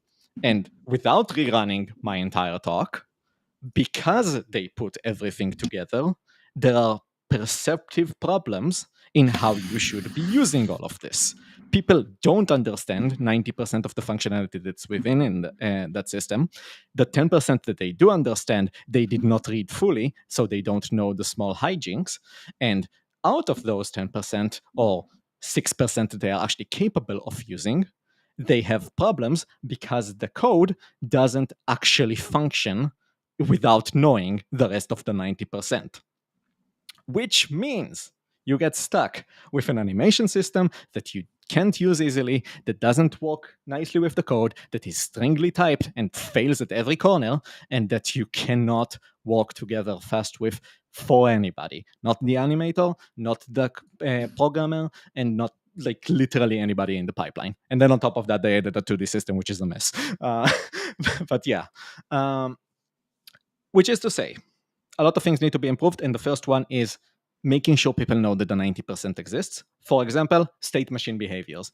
No matter how many times I mention it, it's the single strongest feature of the animator state machine, which is not a necessary thing that you have to use. With the playables, you can actually play animations without any animation component or any animator component. But nobody knows that playables exist because playables is not mentioned almost anywhere in the documentation without you knowing that it exists. It's a thing that you had to read on a Unity blog post, go to the documentation, find it, read everything about it, and then start finding by yourself where it is used within the engine. But it's actually the best thing. Well, with the one exception is if you start learning timelines from code, you'll hit the same avenue, but it's the same. Yeah, it's not very clear, but they are using the same principle baseline. Yeah, okay. Yeah. But let me present an opposing stance on that. If you use the timeline, it already has an animation track, which means you don't need to face the playable system by yourself. There is a playable director, and there are tracks for everything that an animator would need, except for custom tracks that you build yourself, and even that comes with a wizard, so you don't have to create the 4 classes that it needs, so you don't actually have to do any of the playable stuff yourself. I'm not fighting against playables and saying like it's easy to find. And even if it was easy to find, if you associate it to timeline, you're doing it wrong, because timeline is like literally just one application of playables. So knowing about playables, knowing about state machine behaviors, understanding everything that there is in the animator component, which means knowing all the methods and what they actually do and what you can override and how you can override it, can help you a lot to make a better game. Just to put an example, a lot of people think that if you want to have an animated light bulb, when a character does a, oh, I got an idea thing, means that you have to have a light bulb embedded into the character because you cannot bind the animation to that light bulb. And worse, you have to use like an animation event on an animation clip, which means you now have to change the very crux of what the animation actually says in order to actually have it. And if the animation gets interrupted before you turn off the light bulb, after you turned it on, it stays on because that animation at the end never happens because you transitioned into another animation. So what do you do about all of that? Well, Animator has all the solutions for it, but you just don't know because Unity doesn't tell you. It's driving me nuts. It's like, it's literally one of the worst admit problems. Those kinds of problems are the things why whenever you go stupid programmer brain and try to solve it simply, I realize that for a lot of things like light bulbs and those sorts of things, rather than even doing the whole animation clip thing, because it used to bother me that the main thing that would bother me was that it would control at every update frame during the placement thing. And I was just like, oftentimes you just want to run something for a limited time, coroutine or whatever. So long story short, I would often defer even in those scenarios where it might have been easier for me to make an animation clip. I would have often previously just written a series of steps in some sort of sequencer, maybe coroutines, maybe my own, maybe whatever. So I found I bypassed a lot of that, but then I was hampering myself because sometimes I'd have to sit there and write an overly complicated mess of stuff for something that would be very easily explained by a couple of interpolations, and yeah, it gets a bit messy. Yeah, so just to cut it very simply, for those who wonder about the light bulb issue, first off, if you don't want to spoil your animation clips with new events and you want it to be actually reliable, if you have an animation state, that state can have state behaviors. These are part of the animator controller, not your character. They have extra scriptable objects that are basically behaviors. They look like components in the editor, but they're scriptable objects. And you can put methods in them that are specific to the animator that the animator will call for on-state enter, on-state update, on-state exit, and there are also two for on-state machine enter, state machine exit. There are also two for on-state IK, and there was one more that I'm forgetting off the top of my head. But there are good stuff there. Yeah, and like the default mono behavior, it's the same thing where you click the button, you add it, it'll even drop the default function for on update and stuff for you, so it gives you the starting point. But yeah, it's like you don't even know it's there. I had a friend of mine who again was working on a game for a year and a half with a strong he basically had a combo system in a 2D sort of Souls-like, and he didn't know that existed for the entire year and a half. And it's a very complicated nested combat system, and then I pointed it out to him one day, and he basically said, "I'll be back in about a month. I have to rewrite my entire animation system because this is so much easier for a lot of these." And then it became, because a lot of it was like he had multiple weapons with multiple combos and multiple stuff, and it became a lot easier when you could just use flags for triggering things at certain places. And so, yeah, again, even people who are knee deep in this stuff don't know it's there because it's a hidden button in the bottom right. Only if you're in a particular window. It's not hidden though. If you ever worked with the animation system and you picked any animation animator state, like literally, hey, I made a new state, let me assign the animation clip, it's there. It is a big rectangle button, but it's in the bottom right in a place where it's never talked. It's not a thing that's common enough. It's on the inspector. You look at the inspector all the time. You're working with components. No, I didn't seem, because every new button, the other thing too is if you see a new button, your immediate reaction, and this is actually kind of a side tangent, but it's something related to all the other stuff. I talk about all these new tools and stuff I use.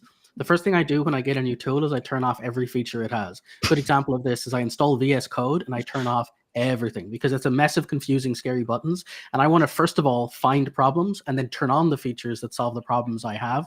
Now, again, some people don't like that approach, but for me, it basically means that over time, I get more comfortable with an application.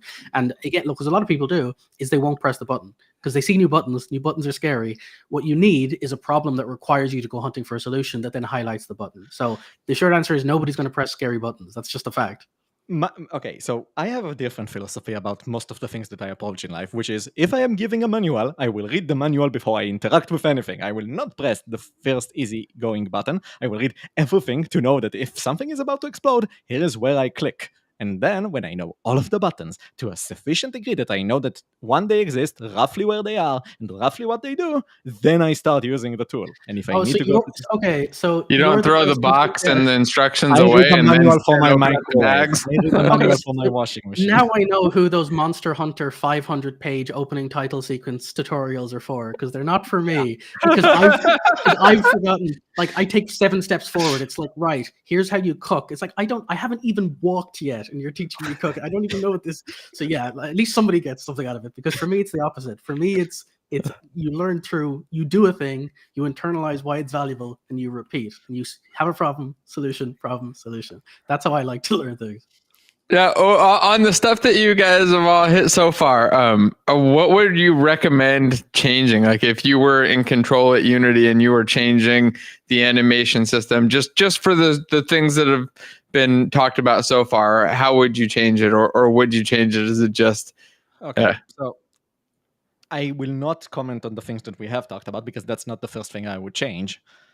From the things we have talked about, I've said the main biggest problem is that people don't know how to use the system. If people like story exist and know the meaning way at all, giving people more information is not going to solve it for them. As a developer on Terraria, I know people do not read. I fight at every corner to make sure every sentence is smaller, shorter, and easier to go with, because I know that people don't want to read it, they want to play. Yeah. If you're looking at the editor and you're not reading the manual like some monster because you're treating it as just a hobby, then adding more text will not help you. So making it visually more cohesive so that things are near where they need to be, so that they are easy to find, easy to click, even by mistake, and to do something good, and to be reliably turned back if you don't know what you did, that would be a very good first step to increasing the awareness of most features. The idea that adding behaviors is on the bottom when a lot of people would get a lot of benefit from them. The idea of animation events not being near the animator state, so you have to leave the animator state just to add a freaking event, is horrible and should not happen. You should have access to the events immediately. The idea that they are associated to a clip instead of the state is a travesty. I have listed most of that in a thread, by the way, of the what animation feedback you would have, of the quarterly animation system update, Q2 2024 on the Unity forums, that you should all go read and respond with what you want to see from the animation system on. Yeah. But yeah, let's drop a link in the description too, so everybody can go put their stuff on it too. I want to make sure I get that in there.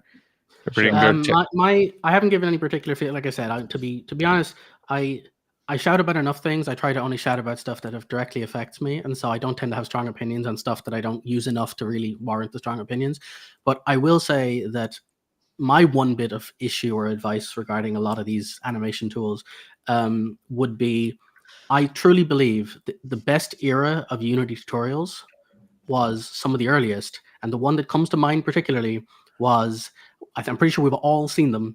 There was one stage, there was a bunch of tutorials on how rigid bodies work, and it was just a ball that like flew into the air and you applied force to it. And there's one where the ball hits a wall and you turn different colliders. And there's one with UI, and it was a white box with a black border on the top. And they went through these really tiny little demos, which is just, what is rigid body? Let's try adding velocity. What is this? And it's just really small step video tutorials that basically said, here is a problem, here is a solution, here's us using a singular feature to solve that problem or that solution. Next. And they're all these little bite-sized videos. And I think now, and Unity has so many features, that the idea tends to be, here's step one to get you started, and then here's a book about the 800 other features you could use if you'd like. And it's like, cool, but I always go back to, I would love to see a just general, we're going to propose problems in incremental steps and then show you solutions to these steps. And it should be an 8 to 10 minute video that says, right, you are trying to pick up a sword with your animation in Unity. Here is 3 ways you could do it, and here's why we recommend this one. Done. Like, it does, these little, like, we don't need to go into the history of each of the components or why they're there, what the solutions are. We just need to go, right now there's 3 methods. You can do it this way, this way, or this way. An example, if I was doing input, I would say, I'm doing input in Unity. The default input.get button, you could do it that way. Don't do it that way. If you see it, it's not bad, just don't do it anymore. Next, if you're using the new input system, keyboard.current.get whatever does the same thing. There's 3 ways to do it. Using a variable key, using a string key, using a whatever. Don't do that either unless you really have to. Next, input action. You could do it that way. It'll expose it in the editor. It's a bit better, blah, blah, blah. But now you have to modify it every time. Don't do it that way either. You can, but I wouldn't recommend it. Finally, now you can use it this way with a dedicated file, with custom mappings, blah, blah, blah. Here's how you can do it. And if you want to read further, here's all the guides on how to go into more depths on blah, blah, blah. But you've left someone with a, oh, you want to do input? Here's how you do input. And here's the other ways you've probably been shown it and why we do or do not recommend it. And I think you could do that with each one of these systems. And oftentimes very small, repeatable problems. Fire a gun, pick up an item, switch character, switch outfits. Like, each of these are things that everybody's hitting. And they are very complicated problems with multiple issues. But you can basically say, here's the kind of the core structural system of how you'd approach it. IK is another one. There's like 7 ways to do like foot IK and different things. It's like, just here's 2 or 3. Just pick, you can pick one of these. Here's the pros and cons next, right? So, yeah. Okay, so with information out of the way, and I fully agree with you, Story, interactive tutorials that are from the actual Unity developers would be great, because I think they don't do enough of a job of that at all. But that's still not the main thing that I would change about the animation system. The worst part about the animation system right now is that once you know everything about it, even to the degree that you can talk to the developers competently about features and they may not remember something that you know because it's in your active memory and not theirs, is that once you know Animator perfectly, it still can't do a lot of things that you ask it to do, which is bad because you need to do certain things reliably. The first of them is when you actually call an event, the Animator may miss it. And I don't mean it won't call it. I mean it will not call it at the appropriate time. So let's do a very quick example. If I have a clock and that clock has a hand and that hand starts spinning, and I'm saying I have an animation event that at 3 o'clock I shoot a fireball at the direction that the hand is aiming at, and at 2.99 I get a frame drop and I move instantly to 4. The event will be called at 4, not at 3, even though I had it at 3. Which means I will not be shooting the fireball to the correct location. Which means if I have anything dynamic on the clock hand that shoots a fireball, I can no longer trust that animation to do the thing as it should do, etc., etc. It sucks. There is no good way around it. The closest way that I have gotten to is 1, disabling automatic updates for the animator, so it only updates manually. 2, looking at all the animations that are currently playing and what is their play rate. 3, finding all the animation events on those animations and start sub-stepping the animator so it updates at the tick rate of the animation and make sure it steps on exact steps so it properly hits the exact point at which the animation event happens, which may itself be in a sub-step. It's not fun. Like, what would you recommend as the solution there because I mean, you've got that frame drop, you got some method for backdating the. So what I described is basically the core truth solution, which means I am actually checking if an event is about to be hit on a frame in which an animation event is about to be hit, because I know my delta time ahead of time, right? And I know my play rate ahead of time, right? So what I can do is say, okay, I see that there is an animation that I would be passing by on this. I know I would be playing it because, like, in the end of the day, Animator already does that. It's already going to be playing it. They know that.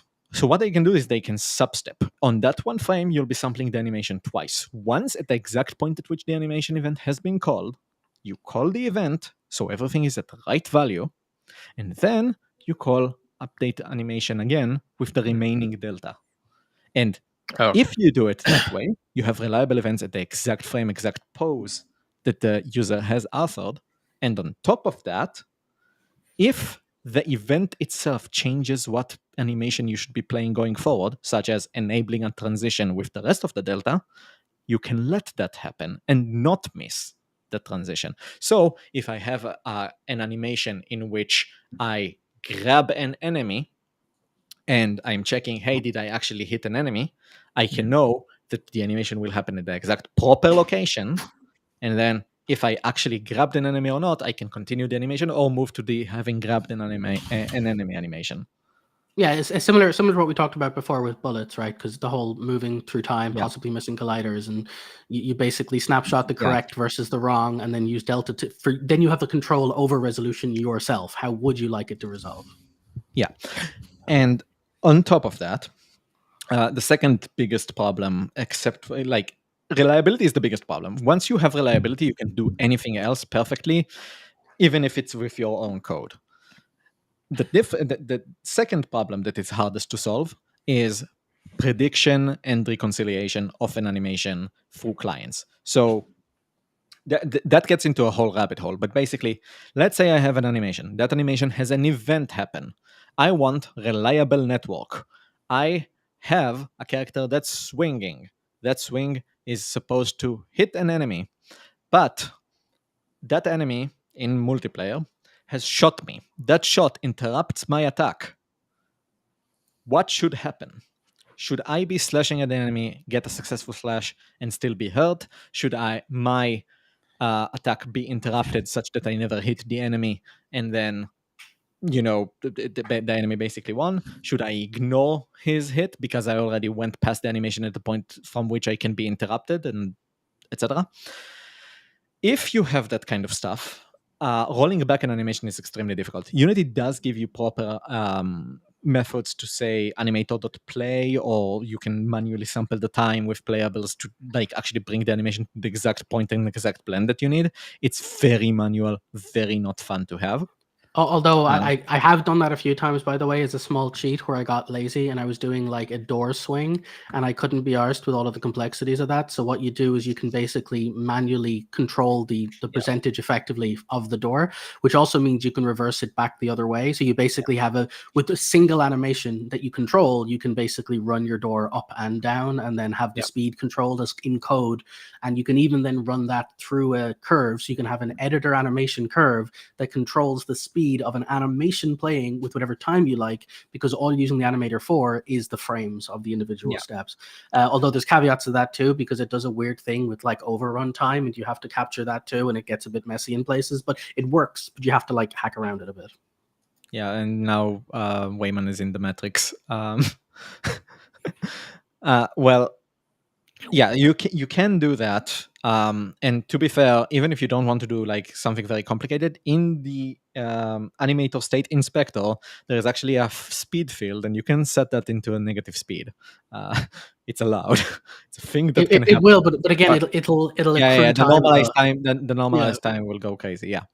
Now, to add to that, determinism is hard. The harder thing is events, because events call executive code somewhere else. And if you have to say, actually, that event didn't happen, and actually that event happened, and I also need it to happen 0.3 seconds into the future now because I'm resimulating everything, you don't have a way to do that in Unity right now. There is no way to bind the contents of the event to what should actually be happening. Now, there are some times that you don't want that. Like if you play the footstep sound, screw it. Let the footstep sound play. You don't want to speed it up or like slow it down. But there are other things that you don't want this for.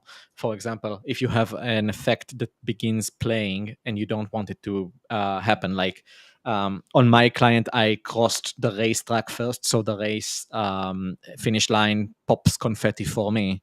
But actually I got interrupted on the server, and now I'm reconciling, and now I didn't actually cross the finish line yet, so the confetti should disappear. So you need control over that, and there is no good way to do it with Unity at the moment. It's not an easy problem to solve, admittedly, but if we want entirely accurate multiplayer with rollback, we need a way to do that. Some developers have done solutions that do have some control over it. It's not very reliant on the animator. It's very convoluted. You basically want to have like signal on, signal off. And then if you're reconciling, like say you are reconciling a footstep event and it happened, but now you are redoing the entire history. And now that event is happening again, you're playing the footstep sound twice. You only want to have played it once. So there are a lot of things that you have to manage that ideally we shouldn't be forced to manage ourselves. So that's like one of the biggest things that needs to be solved. And it's admittedly more of a networking problem than an animation problem. It's just the limitation of the animation problem that doesn't let the networking problem be solved right now. So that's basically the biggest thing if you want like good multiplayer games going forward. It's one of the biggest problems I've outlined in my own comment on that one thread that we have mentioned earlier. There are other things, but they are not as big. The main things you want to have is reliable animations, deterministic animation control, if possible, and like the last few things are better previews and better usage of the tools. Like right now, if you have an animator state and you select it within the animator controller, you cannot see your animation playing. There is no reason. You just can. You just can. If you click an animation transition, let's go to town. You can see that. Yeah. If you click preview that, no problem. Yeah. Blend tree, sure. See the animation. Animator states, simplest animation possible. Never heard of it. How would you do the animation events in the states? By the way, you kind of mentioned that. It'd be nicer if they were there. Like, where would you put? It would be like in the like on the animation state. You just add it basically, kind of like you do on the animator. Yeah, so if I can draw from Unreal as an example, Unreal has a montage editor, which basically say, pick an animation that exists, add new things to it. And the things you can add are signals. Signals are either one point in time in which a thing happens, and you can bind anything you want to it, including blueprints and call any kind of scripting you want. And it has a preview, because it's like preview it in a preview window, and it's all playing there. And you can also have signals that have a start and a stop. And if you get cancelled, the animation gets cancelled anywhere there, the signal will stop. It is a reliable stopping point within the animation. So it has everything that it needs. And it can do it reliably. And it even gives you a preview for things that Unity doesn't, like particle systems, like audio playing. If you put a footstep event and you're setting a default footstep sound, that default footstep sound will play. And you can still use a blueprint to check what floor you're actually under in runtime and have like grass sounds or stone sounds or whatever sounds. If you have a fireball shooting, you can literally see the particle system of that fireball shooting about as you're doing it. If you're adding a sword slash, you can see the sword trail. You can actually see, hey, my animation isn't actually entirely accurate. Let me correct that animation, go back to the animation, change it, and check the preview, and the preview is now corrected with a proper trail. You can even add hitbox pre-authoring, so you have like the whole trail of the stuff you hit. By the way, another thing with that animation missing part, you will miss hitboxes. That's actually a problem in Unreal as well. There are solutions in Unreal that run way better, which basically pre-calculate the path of what should be evaluated for the animation. That said, that's still not the most true solution, because now you lost the ability to transition between two animations and still have a correct path. Because if you pre-baked it for a single animation, you're not actually using the runtime where the weapon should be. There are a lot of very small scale annoying things there. An example of like inaccuracy with hitboxes, let's say I have a sword swing and it's doing like this kind of thing, like from here to here, and I'm doing in one update 180 degrees. In Unity, the animation system just evaluates. It doesn't actually do a path. There is no this kind of thing. It's just here and then it's there. This instant. Yeah, and because it's instant, the only thing I can do as a developer is going from this point to that point, and it's basically like not the hitbox you want. You missed the entire sword arc. Mhm. So there is no good solution for that because we are just evaluating and we're not going through the actual path. And the thing I mentioned at the start, where I say, let me check the animation sample rate and actually go at substepping every single tick of that animation, that's the way you get that full path. It's not great, but it's the most accurate one because you're actually going through the entire set of keyframes that the animator has actually authored. So if the animator has actually said, actually it's going through this kind of area right now, I will go through that, even if the player doesn't see it, even if it's an entire waste of performance, even if I'm animating that character 6 times per frame, which means it's basically like running 6 characters at once. It's worth it. Especially in games where there aren't many characters. Like if you're doing a single like one-on-one, who cares? If you Seems like it should, you just turn it on or off, and the ones you don't care about it, wouldn't have it. Nice. Oh yeah, that seems like. Are there any other big things with the animators? Songfuel was asking if there was anything with the AI animator. I know that they have the Muse Animate. I think it's in beta right now. I don't know. I haven't played with it much though. Okay, so the AI animator for Muse Animator is basically an animation generator for humanoids, which means it doesn't have any feature for anything advanced. Like if you have a weapon bone on the character, like a sword or whatever, that will not be animated for you. That you can only do basic humanoids of basic humanoid standard size. Not great.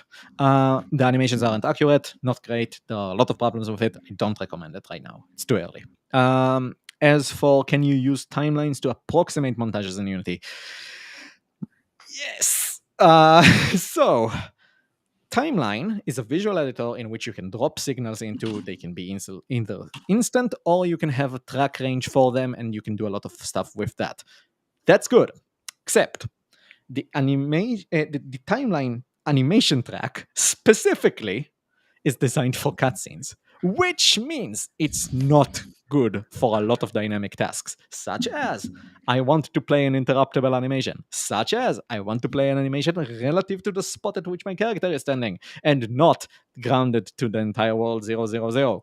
A lot of this stuff could be changed with a very big asterisk, because you have to change the package to do it because it's inbuilt into the package and it's the default behavior and you cannot override some of that. And the worst part, the most offensive part of it all, Unity has some internal code that they are calling from there.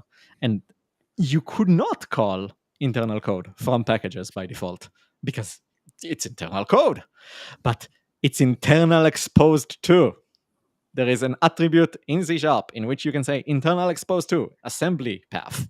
And that assembly alone can access the methods. And that's how the animation track in the timeline works. You cannot write your own if you don't spoof that freaking assembly path. At least that's how it was like 2 years ago. I think I gave up on it after that. That said, I know a team that has done this and is using it to great effect. There is actually one of the more popular action gacha games called Punishing Grey Raven. If you watch their developer streams when they release new characters, you will sometimes see glimpses of how they're working on things, and they will actually be using a timeline track. And the timeline track will have animations and particle effects and sound systems for the characters, and apparently they're using it at runtime. So that's actually how the characters are driven. They offer some stuff that way. That said, some few things that I've heard from other developers, not NDA'd or anything, it's just like people poking around, how modding games works. Apparently, they are not even using game objects to represent how their entities work. It's all 2D simulation with just like a 3D model presentation. It's crazy. So I'm not sure exactly how much of the timeline is like effectively used because they're effectively like controlling it from 2D simulation, placing a character, and then letting the timeline play just for the visuals. So do with that what you will. Not exactly fit for binding logic. Yeah. So I had another thing pop up on the other window just right at the end there. This is a lot of stuff. So I've been trying to take notes too and keep update on all this. And I already wrote most of this like on the thread. So yeah, I know I need to get into the timeline playable stuff a little bit more myself too, because it's something I played with a little bit, but haven't actually used really in a big project. Do you have to start wrapping things up? What's that? I was just going to say a small anecdotal thing. It's not super important, but it is something that if you work with designers, they love. They're so used to the long lead time of doing some change, pressing play, waiting for stuff to happen and whatever. Even just creating my own timeline tracks for relatively arbitrarily small things like I don't know, placing positions in the scene that would move with just move to, like really basic stuff. Creating timeline tracks for it let designers play a lot more because of the whole scrubbing timeline thing. And so sometimes, quite frankly, for my own laziness to get less problems and bugs in my direction, I'd create timeline tracks when it's a very artist heavy project where I know they're going to be like, I had one with palm trees and they kept tweaking how the leaves would flow and various things. And some of it was based on animations, but others was like tracked splines and stuff, and I'm like, I don't want you to go to me every time you want some code tweak on something. So making a timeline track where they can like merge nodes and do stuff just made my life a million times easier. So just as a side note, it's not just whatever value you get. It's actually quite nice to just have a real-time ticker that shows you the position relative, because a lot of projects I've worked on are literally, it is a 15-minute set thing, or it's 6 3-minute set chunks, and each chunk has these beats, and you can often make their life easier. And without getting into a whole big side note on that, you can even do stuff like have a notes track that lets you lay out the timeline. So I have like a blocks that would be sections of the thing so they could stay true to the original source. Or in the case of one project that was driven by an audio department, I would import the audio file from Audition. I would ask them to export the XML file that comes with that. And it has a beat marker for not just the track counts, but each of the clips they used, because the clips were sound clips for each of the like crashes of different sounds or ambulance or whatever. And I would build a track with events that would match, and they'd have basically a track they could subscribe to. And even if they deleted everything I added, it would give them a fully mapped one-to-one saying that's the frequency of time where the actual the alarm happens. And so if they want to put particles there, they can see exactly where every clip relative to the audio file was, because the audio team was kept changing it. And so if you've got something that changes by adding 12 seconds to the end or middle of an audio clip because they extend a shout of somebody or they mute something, the entire timeline condenses and everything breaks. So you need a way to import that and change it really fast. And so timeline can be really good when you've got a very like moving kind of goalpost like that too. Yeah. on top of that, like timeline does have good quality of life features. You can run a timeline that runs other timelines. Something to be aware of, and you can put pause markers on a timeline. Because Yeah, it's you just can loop whatever sections. the- You can then jump to regions. Yeah. You can have subtracts, and so yeah, there's lots of crazy stuff. I never go too far because I find again once it starts getting into like nested stuff in nested stuff, you confuse somebody. I find it's usually easier just to have it relatively flat, but having tracks that do your own. Like again, example I used before is we had one project where mood was heavily tied to color. And so basically there was colors attributed to happiness or sadness or whatever.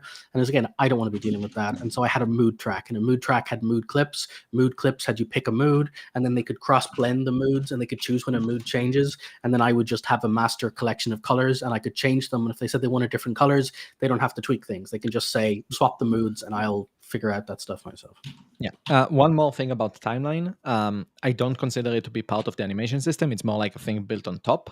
And I'm saying that very carefully because timeline is specifically a subset of what you do with animation, which is linear tracks. It's only built for playing linear tracks. It's not meant for splitting pathways. It's not meant for A/B choices. It's not doing any of that for you by default. The only thing it's doing is playing a track forward, and it's only got tools for that. You can turn it into an animation that does a system that does other things. I don't recommend doing that. You will face problems. It was not built for that. I just need to No, say. literally what we did for one thing, we had another project. It was an airplane manufacturer, and we had to basically have someone walk down an airplane in VR, and they would interact with stuff, and then we'd run sequences like bins would open and then stuff would happen. We literally made timelines for each of the pieces, and then we ran our own update loop, which contained states, and states had an enter exit update, and then we had a is completed check, and we'd have weights for things like has reached point or has looked at thing or has pressed trigger, and that would just subsequently trigger a timeline, and then our system would wait until the timeline is finished, fires an event, and it would reactivate ours. So basically 2 parallel systems that would run. Kept it really simple for what you're describing. Yeah, and you can also make a game out of that. Like if you're doing a visual novel, you can say once that timeline finishes and the player has made a choice, continue with a timeline that answers their choice. It's possible to do. I'm not saying it's not, but it doesn't come with timeline out of the box. Something that people and it's so similar to things like Inkle as well. Like if you're using Ink as your language, it's effectively a box of variables, and you can subscribe to events. And so if you try to ham-fist your entire game into it, you'll have a lot of headaches. You can do some really cool variable stuff, but your best bet is to use it as basically this like in-out flag of various information. And if you want that to scale correctly, you're going to want a separate Blackboard system. Some people try to put all the variables inside of Ink scripts. You'll have a headache doing that. And so you want to use it exclusively as like a refresh update. And there's even a way to like inject variables at the start. So if you have your own Blackboard, you can basically say create bucket of properties, import it into the script, run it, and then when you're done, keep up to date with the last state of it to save out the variables and update your Blackboard. So yeah, you don't really want to be managing some of these complex systems inside of other systems. Yeah, we got to do a full episode about playables and timeline and all this stuff. I feel like it would be good just to spend like a full hour talking about it. I got to get running though. I did just want to mention everybody go check out that spring sale. The Proto Factor sale set is up right now, 70% off. Andrew's got one coming up in the next couple of days. I linked it down there. It'll be in the description as well. Which one is that, Andrew? You want to tell everybody the name? Which one it is? Is it the low poly monster bundle first? I think so, and then the other monster bundle, but we'll put them both in the description. I just linked them in chat, and then I linked the Nature Manufacturer ones as well. And the game architecture course is open now. There's a link. You can go find out more about that. Email me if you got questions, and we will be back next week. I think it might be a slightly special time because I think I'm going to be traveling. So thanks again, everybody, for coming out. Don't forget to like, subscribe, share with everybody, and we will see you soon. Bye-bye. Right. Oh, and go check out Your Eyes Talk. It's in the link in the description too. Go watch that whole thing. It's really great, and it's up there. All right, see y'all later.